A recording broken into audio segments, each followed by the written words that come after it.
தமிழக வெற்றி கழக தலைவரும் தமிழ்நாட்டின் நிரந்தர முதல்வருமான அண்ணன் சி ஜோசப் விஜய் அவர்களுக்கு வணக்கம்.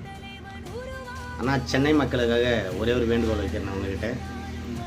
முந்தைய ஆட்சி காலங்களில் சென்னை மக்கள் எவ்வளோ அவஸ்தைக்கு உள்ளானாங்கன்னு சொல்லிட்டு உங்களுக்கு தெரியாத ஒன்றும் இல்லைண்ணா. அதனால் இன்னும் ஓரிரு மாதங்களில் மழைக்காலம் ஸ்டார்ட் ஆக போகுதுண்ணா.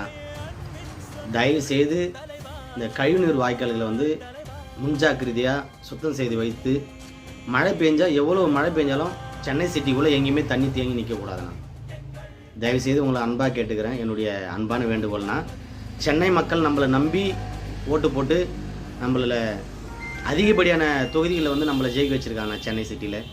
அதனால் அந்த மக்கள் நம்மளுக்கு எவ்வளோ விசுவாசமாக இருந்தாங்களோ அதுக்கு டபுளாக நம்ம விசுவாசமாக இருக்கணும்னா, தயவுசெய்து முன்கூட்டியே இன்னும் இந்த மழைக்காலங்கள் ஸ்டார்ட் ஆகிறதுக்கு முன்னாடியே அந்த கழிவுநீர் வாய்க்கால்களை சுத்தம் செய்து வச்சுன்னு சொன்னோம்னா, மக்கள் எவ்விதமான அவஸ்தைக்குள்ளாகாமல் சந்தோஷமாக அவங்களுடைய பயணத்தை மேற்கொள்வாங்க. காலேஜஸ், ஸ்கூல்ஸ், ஜாபுக்கு போகிறவங்க யாருக்குமே எந்த டிஸ்டர்பன்ஸும் இருக்காதுன்னா, தயவுசெய்து அதை முன்கூட்டியே சரி பண்ணுங்கள். கண்டிப்பாக பண்ணுங்க சொல்லிட்டு எதிர்பார்க்குறேன்னா. ரொம்ப நன்றிண்ணா. தேங்க்ஸ்ண்ணா.